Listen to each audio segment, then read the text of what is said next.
Hey everyone, welcome to the Plug Into Your Life podcast. I have Dr. Juju Love, which I just love that name.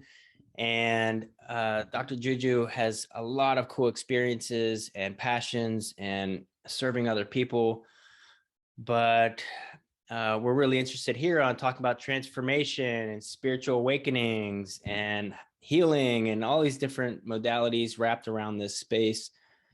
So I'm so excited to present to you Dr. Juju Love. And Dr. Juju, thanks for being on. Thank you so much for inviting me. This is such an honor. So thank you so much, Dylan. I am so happy to be here to share whatever I could share Yeah, and I to help think a lot of anybody. people, especially through this pandemic and everything else going on, have possibly picked up a few extra bad habits that maybe they didn't have prior. And I have personally become addicted to stopping addictions. And that means like cell phones and smoking and like all these different things that I've eliminated from my life. But it all started from the little glimmer of a spiritual awakening. And I'm so excited to hear your story and how it can help other people. But what was it like before all that? Tell us a little bit about your journey and how you ended up with the spiritual awakening. Yeah, it's a bit of a long story, but I'll do my best to keep it short. Okay. So I am in my late 50s now, but my journey of self-inquiry basically started in my mid 30s, I think. And what happened was on the outside, my life looked really good. So people thought I had a really good life, but there was definitely something amiss. I was feeling deep dissatisfaction inside. And I didn't know what that was. I thought it was the job is wrong, the house is wrong, maybe the place I'm living in is wrong. So I was only looking on the outside for blaming, basically, like thinking everything else was wrong. And I didn't think to look inside of myself. But what happened was one day out of blue, I had this like trance or experience where I actually was in my last moment of my life, like a Scrooge kind of thing. I was like transported to this place or my deathbed, basically. And I got to, witness or review my life. And I'm an old lady dying. And when I look back, whatever flashed through my view was nothing but just repetition of nothingness, meaningless, just busyness. Wait, so And when did that happen? this is before I really went on to my journey. So it's probably somewhere around 1999, I mean, so you 2000. were just like sitting there and all of a sudden you had this vision? Yeah, I out of blue, I was Wow. in this place. I was not just seeing it, I was in it. I knew it was me having this experience. So as it was happening, I was like, "Oh, what is this?" And so afterwards, when I came out of the trance, I was deeply disturbed because I thought I was living my life, but clearly I wasn't, because if I go on the way I have been, then it was going to lead me to that place of dying and then realizing that my life had no meaning or purpose. And that deeply disturbed me. And so that actually made me get depressed. So I was actually saying like life is meaningless. What the heck is life? You just like whatever and then you die and that's it. That was like really depressing a viewpoint. But luckily, I guess it's the same spirit who gave me that vision, also gave me the thought in my mind, planted a thought in my mind, made me think that, wait a minute, look at the universe. Everything is working out perfectly fine. Everything has its place. We don't even know what's going on, but it's just everything works around all the planets and universe, galaxies. It all works. It has its place. And I was thinking that if the universe, or whatever you call it, goes out of its way to create a life form, which is me, there has to be a place for this life form. There has to be a reason for my existence. So I decided to look for what that is. What is my reason for being? Wow. Let me just repeat that. If the universe has gone out of its way to create a life form, Yes. which is you, there has to be a purpose or meaning for that life. Oh, Yeah. that's so good. Love that. Okay, sorry. Yeah. So Yeah. that gave me a reason to continue. It also made me excited to find those age-old questions. I started to ask myself, who am I? Why am I here? What's my purpose? What's the meaning of life for me? What makes me tick? What's my passion? What gives me joy? I thought I was having a good life, but obviously it wasn't a fulfilling and something that really gave me peace, joyfulness, like fulfillment inside. I felt empty. So these questions propel me to go out and look for whatever these questions I, proposed. And that's when things started to change. I started to be exposed to life that I wasn't aware of before, life of consciousness. I never even thought of consciousness. I didn't really hear about people talking about vibration, energy, and things like that. These all started to be in front of my life. And I was starting to get more and more intrigued by the world of metaphysical world of energy, vibration. And it's so exciting, but I wasn't experiencing it. I felt like they're talking about all these vibrations. But how do you feel it? I don't feel anything. How do they know when they raise the vibration? I don't know. Do they know? What do they feel? I wanted to experience these things, and I didn't have any a gauge. I never experienced it, so I didn't know what they were even talking about. I wanted to experience it, and so I started to meditate. I started to meditate. I didn't know how, but my intention was I'm going to meditate every single day, sit down for at least half an hour. So I started meditating every single day to just, quiet my mind and just, be present. That was all I did. I just sat and quieted myself as best as I could. And in the process, I think between meditating, journaling, and also going out and experiencing different healing modalities and going out and experiencing the broader this type of alternative ways of thinking and life made me think more expansively. And one day during my meditation, I grew up in a Christian family, but I'm not a Christian. But growing up in Korea, I remember singing this gospel, and I didn't know what it was, but it really resonated with me, only with that one verse, and it made me cry. And it totally resonated. I just really wanted to be that. And later on, I realized that it's actually Saint Francis' prayer, and it starts like this. Are you familiar with it? Yeah, a little bit. It Go ahead. says, "Oh Lord, make me an instrument of your peace." But I remember it as your love. I'm all about love. So when I heard that, oh, I really want to be an instrument of the divine love. I wanted to be that so that my background like that, just exude that and share that. I didn't know what that looks like or feels like, but just that idea of being that instrument really resonated with me. And then eventually one thing led to another. I happen to actually have, there are other things too, but what really, opened everything was I happened to hold a space, like my own home in New York City for a healing modality called 7 rays healing.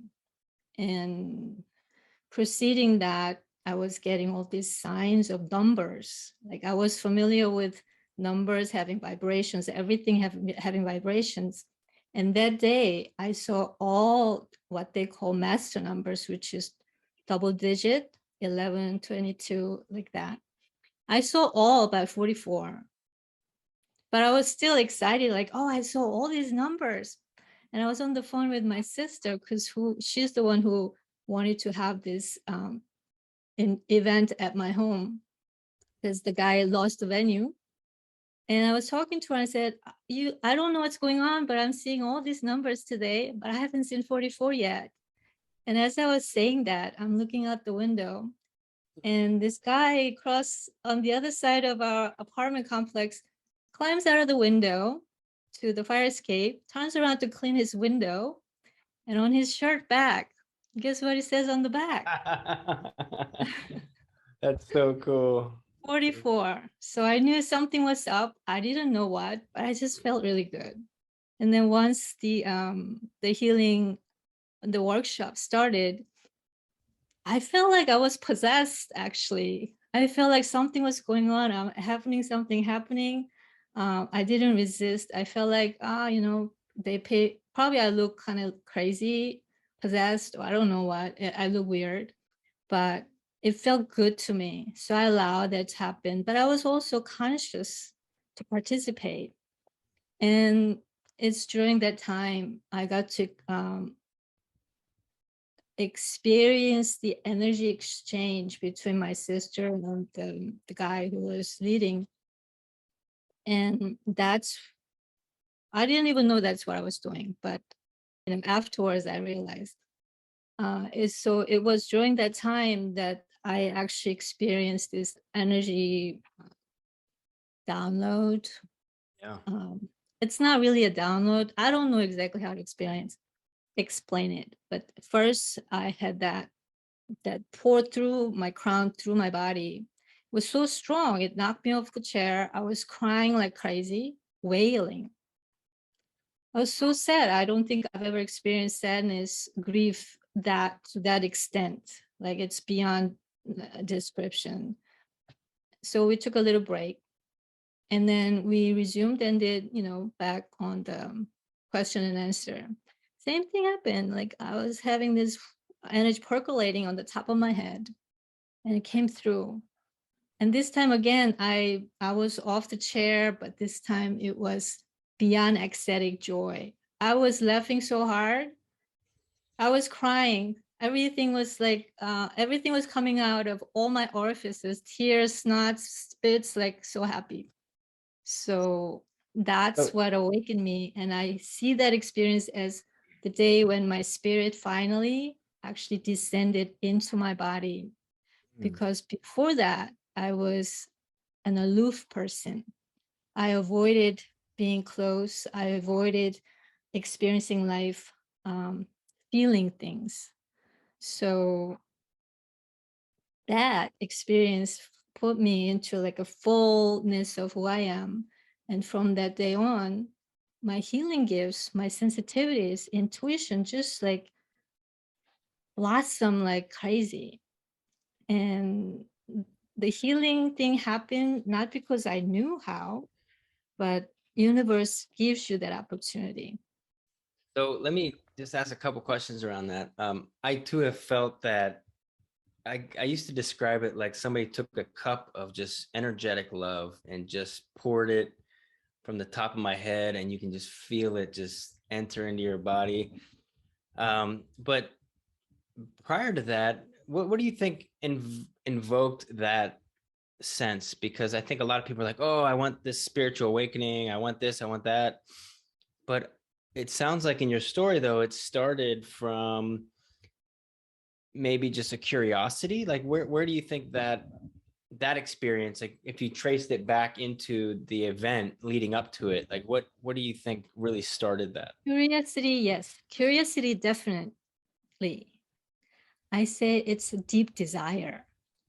Desire from your heart to experience something that you really wanted with your whole being, that you desire that so much, so that you actually do whatever you're guided to do, which was for me to do question it and attend whatever I could. I was so blessed to be in New York City because you could experience everything everywhere, anytime, pretty much. And all these amazing people come through. So I was doing whatever I could. So, you know, in the desire, intention, and acting upon it, and actually being open to experience something, even though it feels a little scary, so unfamiliar, scary, I don't know. So I do believe that if I decide to shut that down because I felt so uncomfortable and weird, I could have probably. But I felt so, um, I do believe that that experience was perfect setup because I was amongst healers.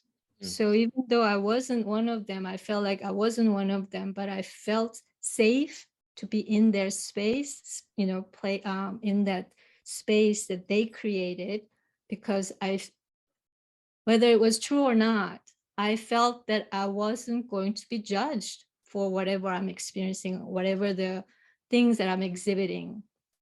And that was clearly so, because they didn't make fun of me, or they didn't question what I was having. They just realized that she's experienced something good, something, and it's good.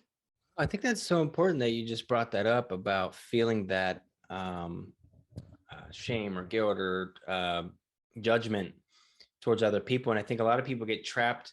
I know it was true for me.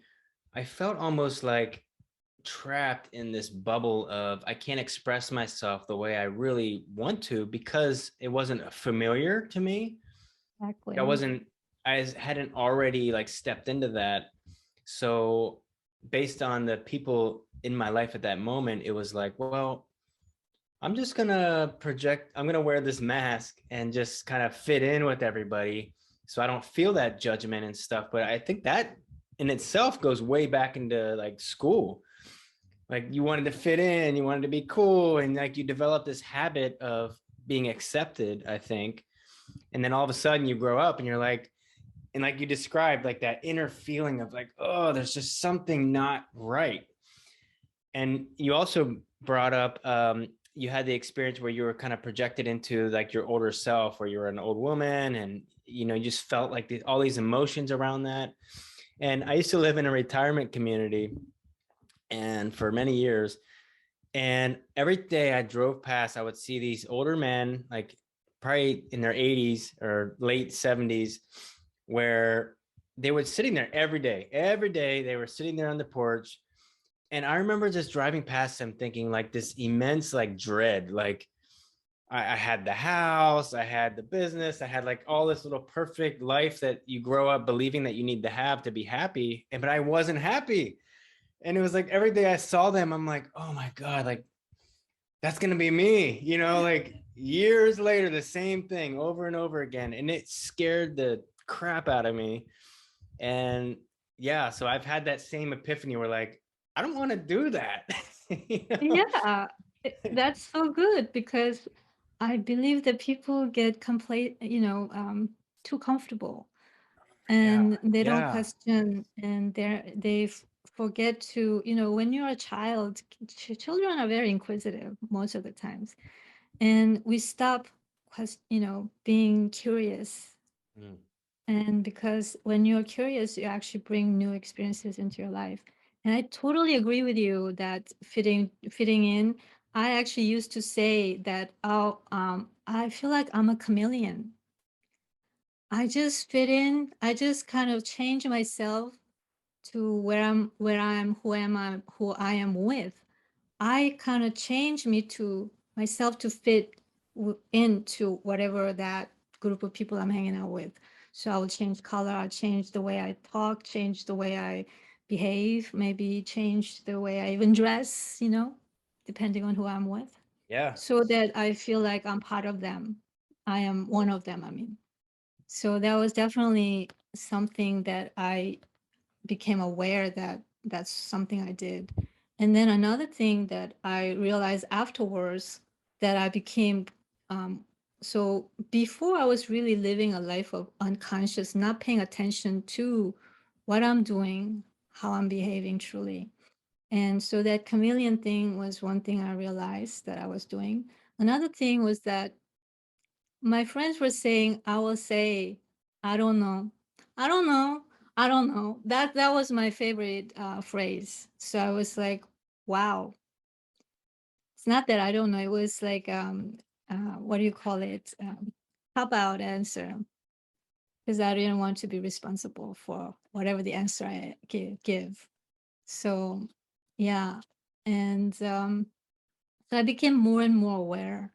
And so once the healing opportunity came, like I told you, I wasn't seeking to be a healer. It just came with this, tsunami of energy and all this experience happening all at once. And I call that my experience as my quickening. So after the experience, I had like a long period of intense, like every day I was experiencing something amazing. I'll journal, I experienced stuff. And then one day I had this, I'll go to this outreach program in one of the hospitals where it was free and you get to experience healing, meditation, all kinds of stuff for free. So I'll go there every week. And this particular day, I was, asked by one of the healers that she was uh, told that by another, intuitive healer that she needed a healing from me. And I'm like, oh, I don't know. You guys are all healers, and I'm here to receive, you know. But I said, okay, I'll give it a try. I did take one of those like healing workshop thing one weekend, so I wanted to do that, because she asked. But it didn't quite feel like I did. But anyway, I did my best. And then after I received the healing, and then on the way out, I saw her from the back, and I really felt the sense like, oh, she really needs that healing. I really don't think I gave her that what she needed. So I asked her, can I give it another try? And she's like, sure. So I stood in front of her. She was sitting, and I tried to, do healing. I don't know what that is, but from my what I learned was like always observe the person you're working on to notice the changes or whatnot. But my inner volition, whatever was driving me, the feeling was like, just close your eyes. But I was fighting it because I was learned to keep my eyes open and monitor the person who's in front of me. But that feeling was so strong, I just had to let that happen. So I closed my eyes, and the magic happened. I didn't have to do anything. Like, how do I do healing? I didn't know, right? Now I Yeah. closed my eyes, and I was no longer me. I was actually standing behind me, and in place where I should be was this beautiful divine goddess, is the only word that comes to me. And she did everything. She was conducting energy like a musician or magician, and with energy, including all the energies around us, including the music that was playing in the background, healing music playing in the background. I didn't have to do anything. I just allowed my body to be the instrument, to be, I didn't make the movement. She was doing. I just had to witness and observe and let my body be used. And it felt so amazing. It was so beautiful. I wanted to go around and like look at it from the front too, but I'm actually standing behind, so I only saw the back. But however it is, it just felt so amazing. I didn't have to do anything. It was done, and then it was finished. So then I finished, it was done. I opened my eyes. Then I look at her, and she now opens her eyes and looks at me, and she says, that was amazing. So that Oh, was the you got beginning of my chills. healing journey. I After just got that, I was chills. like, whoever wants to experience, I'm game. Like, I wanted to experience more.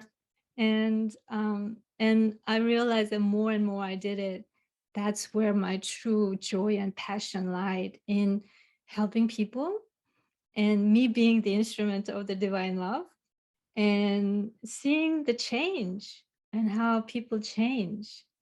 Some miraculous, some just, I don't know how it happens, but it has happened. Yeah, when I do healings and well, I say I'm a healer, but the truth is we're all healers, I believe. We are. And I believe that it's actually not even us. It's we don't have to do anything. It's the other person is actually healing themselves, and the energy of the intention, I believe, pulls in that love, that spirit, that divine grace, and yeah, you're right. Your body is just the instrument being used.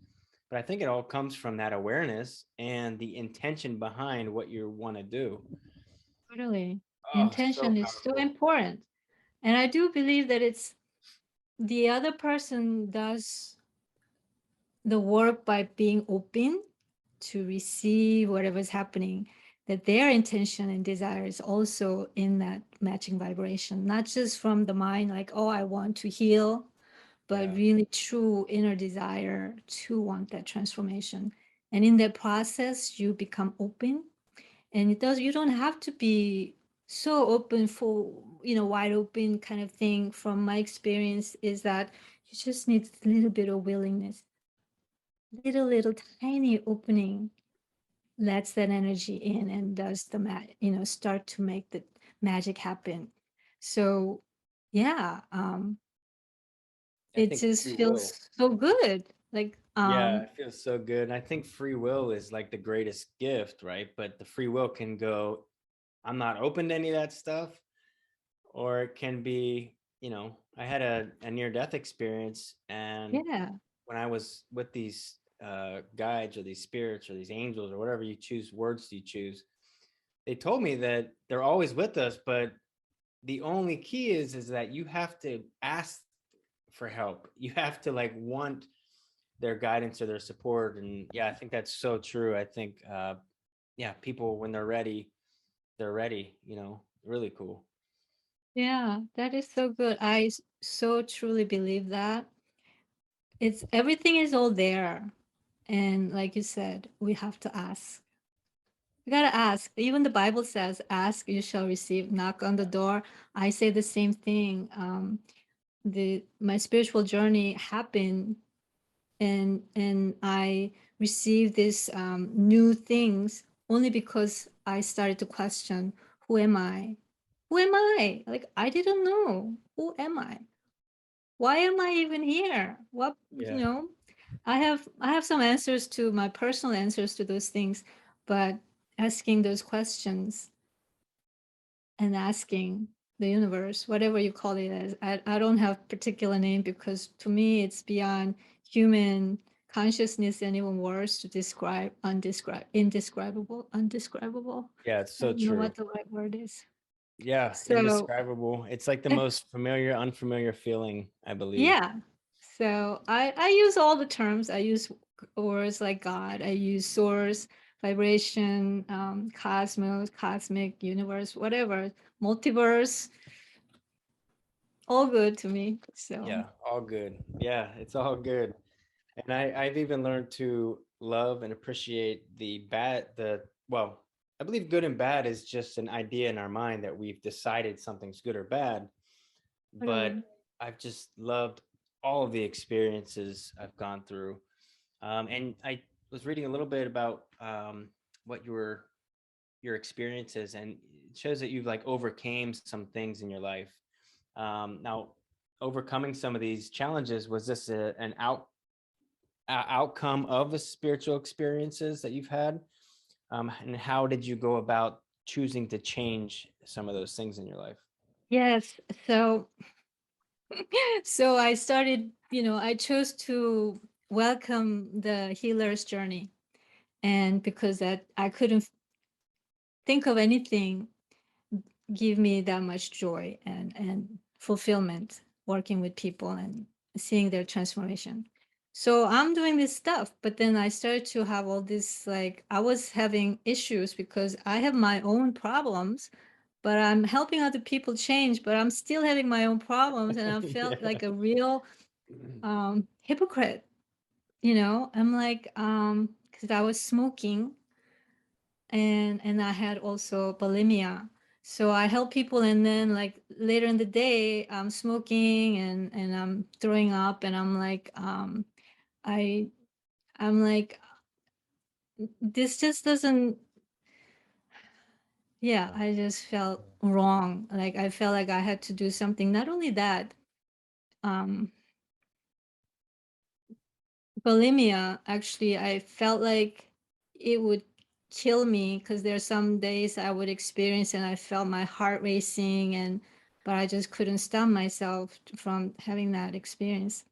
So, but I felt that I knew actually that I can't do two things at the same time because I won't make, I had to choose which one first, tackle one thing at a time. Because if trying to do both, I'll be a fail. I will fail in both. So I chose to tackle something that felt more immediate because the bulimia felt like it could kill me, give me a heart attack any moment.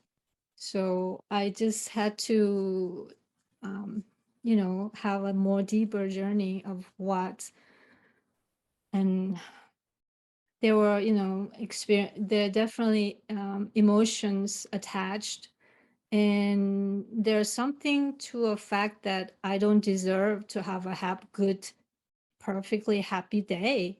If it's good, I have to end it with that kind of um, that behavior, so I would feel bad for myself.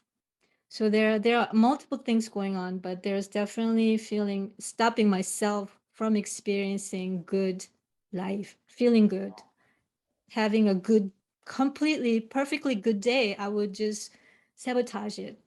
So I decided that, I am responsible for everything I do, my actions, behaviors. So if I decide to overeat to a point that I really want to throw up, I'm just gonna sit and deal with the consequence of feeling horrible. So I just decided to take responsibility for what I'm doing, what I'm thinking, but not take action of actually throwing up. And so eventually it stopped. So I was like, oh, I could totally do this. I don't have to do all this crazy drama stuff. And so that stopped. And then for the smoking Wait, part, wait, wait. So the bulimia, so describe that from going from step, I'm doing it every time to I don't have this anymore. It was your awareness of like what you're doing, and that tuned you into why you're doing it. Like you're sabotaging yourself from having a good day, like you didn't deserve it. And you think that awareness of the root cause of what you're doing it helped you to decide not to do that anymore? taking responsibility for my action, Ah, okay. becoming aware. We could be aware of so many things, but if we don't, knowledge is only power when we act upon it. It's just potential energy. So becoming aware is first step, but you have to take a step. Hmm. So my taking step was being responsible for my action. So previously I would unconscious, subconsciously, whatever, just I would just, that was like a automatic thing that I wanted to gravitate towards just doing that because it'll give me that feeling of relief, but it was just only physical. It wasn't the relief of the yucky feeling that I was Yeah. feeling. So I decided that, that is actually adding to my feeling ashamed and guilty and all that stuff, and feeling undeserving of love. So when I started to take responsibility for my own action towards this behavior, that's when things completely changed. And it was actually quite easy. Yeah. I do have to say there are many days I was feeling so full, like I was going to burst because I, still stuff myself with food. And I'm happy for you to be over have overcome that. And then so your next thing was smoking. yeah, I smoked for like 30 years, 20 something years, I think. So that was another thing. Like I knew it was not helping me to be a good healer, because it changes, it affects my energy also, energy field as well. But I attempted many times before, like did meditate, did like hypnosis, I did patch, that kind of stuff, but none of them worked. And one day, my friends, no, actually, let me go back. I had to actually have another deep dive into why am I smoking? How did I get to be where I am with this thing? Like, why is this acting like it's my best friend when it's not? So when I had that, and it was kind of interesting, it's of course my own journey, I realized that there's like a double pretension going on.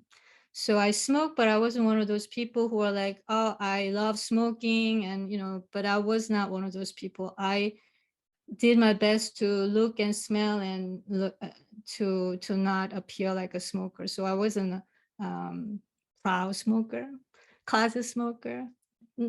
People who knew I was smoking, but I did my best to keep my place clean, that I smell good, that people don't associate me with smoking. So I'm smoking, but I was pretending like I'm not a smoker on the appearance side. But going deeper, I realized that nobody is born with we're all clean slate, we're born. But at some point, I took on a persona of a smoker. So I'm wearing a mask of a smoker, and then I was wearing a mask on top of a smoker mask, non-smoker mask. So I decided that at that moment, I realized that, oh, all I have to do is choose to be me. Wow. Because underneath all that, mask is me who doesn't have any of these things. I was born clean. So that just became so clear in my mind. Choose to be me, my true, authentic self. So I was, okay, all I have to do is choose to be me. And then everything became easy. How long did it And take then I you was, to fully stop? How long did it take you to fully stop smoking? so it became like a game between me and my friend down the hall, because we're always trying to help each other quit and whatever. And so at that moment, like, she actually contacted me and she's like, hey, you want to do like a 40-day smoke-free challenge? And I'm like, that sounds like fun. Yeah. So sign me up. So we did that. And then I actually, took it further, made like a Facebook group for myself and invited some of my friends who none of them are smokers, but they joined to support me. And so it made like a 40-day challenge. And so my goal was that 40 days, choose to be me. And it was so easy and effortless, not like the times when I was trying to quit. Because I believe the difference between the two were, before I was trying to fix something that as if I'm broken. And this time I knew I was perfectly fine. I just had to let go of this garbage stuff and just choose that non-broken, the part was never broken in the first place. Yeah, that's so So powerful. so it was easy. I just knew, I became more aware of my those thoughts, like, oh, I'm thinking about cigarettes, that's interesting, and I just walk. And then I realized I'm not thinking about cigarette anymore. So it was like that. It was just, it's not like you have an addiction doesn't mean that you have that thing is acting upon you 24/7. So when you catch that and then not go with it, then each moment you can actually um, heal a little bit and a little bit, take yourself power, take your power back a little bit and a little bit more and more. And it gets easier and easier. 40-day came so easy. And I was like, oh, I'll just continue another 40 days, another 40 days. so good that you're describing all of that. I like to say, like, it's like walking through like a tall weed field, you know, and you've been walking the same path over and over again every day, and it's turned into a real like trail. But beside the trail is these tall weeds, and now you're trying to go a different direction, and you gotta go through the weeds. It's like this thing. But the truth, when I used to smoke for 12 years, and or a little bit longer, but every time I would try to quit, it was so difficult. Like I don't, it was like I was trying to do it, you know. But then when I became like the person that, you know what, I don't, I don't like smoking actually, you know, and I just and I shifted my consciousness of like who I am, and I didn't judge that person of smoking anymore. I did the same thing. I had these masks on, and I would, everything was clean. I couldn't stand the smell of it and all that stuff. But then I always told myself, like, I will never quit smoking. Like, I just accepted it. But then that was like one of the first things I quit. Like, it became so easy. Like, when you just embody that. Yeah, just like, I mean, you described it way better, but really cool. Okay, so you've had all these experiences and just monitoring time. I would love to dive into you talk about, you know, becoming you know, awaken the superhero within you, you know, Yes. and joyfully live your purpose. And so please describe like how all of these experiences, and I'm sure you have many more, but have kind of transitioned into, you know, allowing other people to experience the superhero within themselves, which by the way, I love, because, you know, the science is if you stand in a superhero pose for 2 minutes, you're physically changing your body. The So I, physiology, our chemistry changes. Yes. yeah. So, yes. So it's basically based on my healing journey, healer's journey. I, as I was going through, and I just became more and more aware of where I was and where I was going and how things changed. So I used to be an extremely anxious person. And because of that, I was aloof. And that's why I wasn't, I didn't allow people, I didn't want to feel life or feel feelings, feel emotions. I didn't want to feel other people's stuff because I could do that. And so I guess sometime in my life when I was still growing up, I remember my life feeling like so sparkly and connected and magical. And then when puberty came, adolescence came, things started to just fade and became dull because I think that's when I decided to just cut myself off from feeling the world.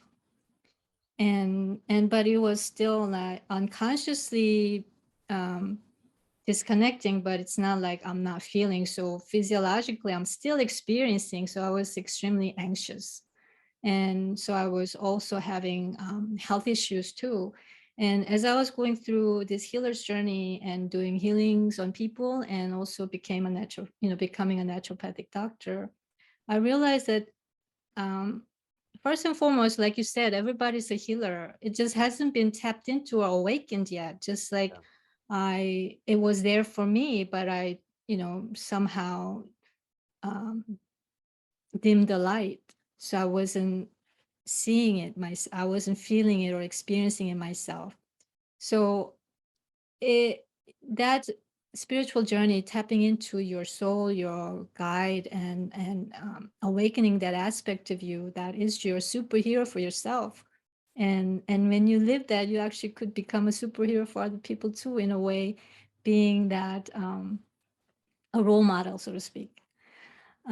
So that, I noticed that anxiety and depression is prevalent in people like me who are highly sensitive. And if you go, full spectrum of highly sensitivity, then you become empaths who are not only sensitive, but you actually also uh, experience energy as if other energy around you, including other people's pains and feelings, emotions, including, the other living things like animals and plants, could feel all those things as if it's happening within you.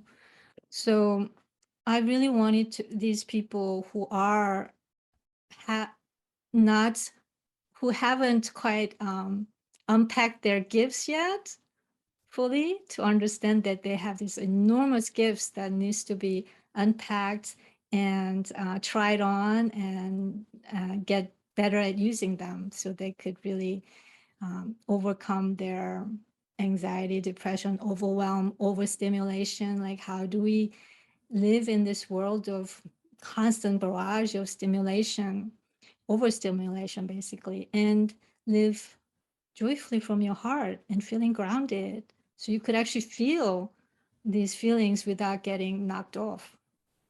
So Yeah, and the way you articulate all of that is just so good too. I'm yeah. Uh mm, just sitting with all of that, it's just so empowering, and I think a lot of people really need to hear that message. So you also offer services to help people through that process, and yes, they can reach you through your website would be the best way, www.drjujulove.com. yes, Okay, and yes.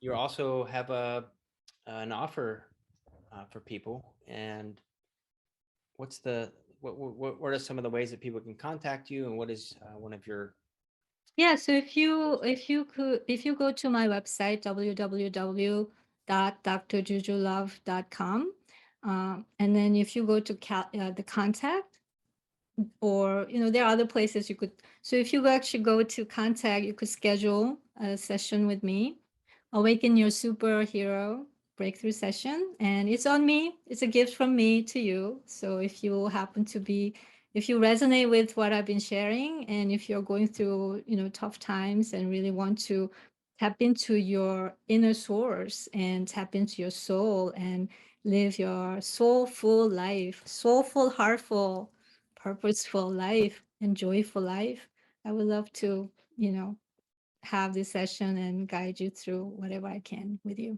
so perfect? And so lightning round is what is like a book, movie, some modality of something that someone could check out today that had a really big impact on your life? Oh, impact on my life? Well, actually, first of all, I have my book. Well, can you Ah, see? oh, oh, there it is. Okay. Actually, this is a collaboration book, holistic.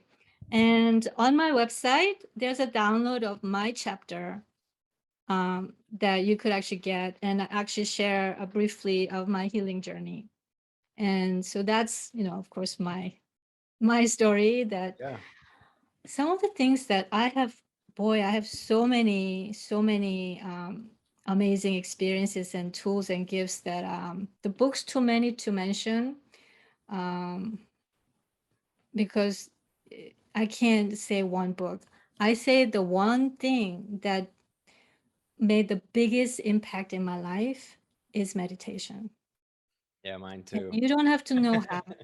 You don't have to know how. Your intention and your action, like I said, when you have an intention to create something and when you act upon it and make it consistent every single day, doesn't have to be hour long. It could be 5 minutes. You could start with 3 minutes. It doesn't really matter. It could be just a 1 minute of just deeply breathing, connecting with your breath. And if you start there and make that every single day, you are going to actually start seeing a huge something magical start to happen. Mm, yeah. So yeah, my next question was gonna be if you could name like three things that someone could start doing if they're facing a life that they feel that angst, that inner struggle, that just something isn't right in my life. Like what are some like three little baby steps that someone, so you mentioned, just starting with a minute. I had someone on the other day saying just start with 3 minutes of meditation. What are some of those three baby steps that someone could take in that direction from releasing all that? First and foremost, first and foremost, breathing, conscious breathing. So, as in the word, English is not even my first language, but just the word inspiration, inspire, that word has spirit in it. And it means you're not only breathing in air that sustain your body, but you're breathing in, you're bringing in your spirit. So if you consciously, especially when you feel anxious and like, oh, I don't know, I'm so anxious and nervous and scared, is the moment you just kind of close your eyes, tune in deeply, and just breathe through your diaphragm. And it doesn't have to be anything special breathing, just that idea, the conscious connection with your spirit, knowing that I am tuning in and bringing in that energy of life, my life source, into me with each breath. And I say, breathe in love and breathe out gratitude. So do that 3 times and you're already going to feel a little bit better. Breathing first and foremost. Did you have 2 other baby steps? Yeah, so that's my first baby step is breathing. And another, meditation is, you could call it baby step if you make it into a small section, doesn't have to be a. And another thing is journaling. Those 3 things I do every day. And when I had those the spiritual awakening experience, those actually took a huge part in my transformation, because I'm consciously aware of what's happening, and I'm actually writing it down. And even if it's like, especially when something is yucky, you write it all down. So don't keep it in your head, write it all down.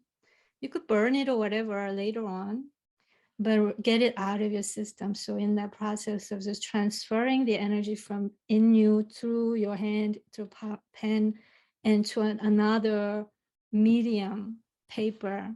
So now you transfer that energy of all that yucky feeling and consciously write it down. And then you could have a ritual of burning it, saying, I mean, or you don't have to, but just having that connecting, journaling for gratitude, definitely helpful. But in the moment of feeling like, oh, this stuff, it's good to just write it out.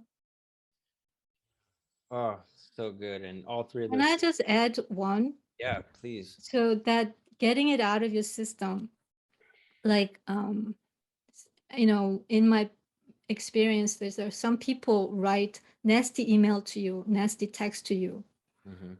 and your immediate response would be F you, and you could do that. I said, do that, write it out, get out your emotions, but don't send it. Yeah, I used to send it. That's what Don't send it, just Yeah. get it out of your system. Because that actually helps you transmute that energy, but you don't have to have a ping pong match. Yeah, so powerful. Yeah, and all of that has been so powerful for me as well. So yeah, uh, we're at the top of the hour, Dr. Juju. Thank you so much. This was so much fun. Yeah, Breathing, so fun. meditation, writing.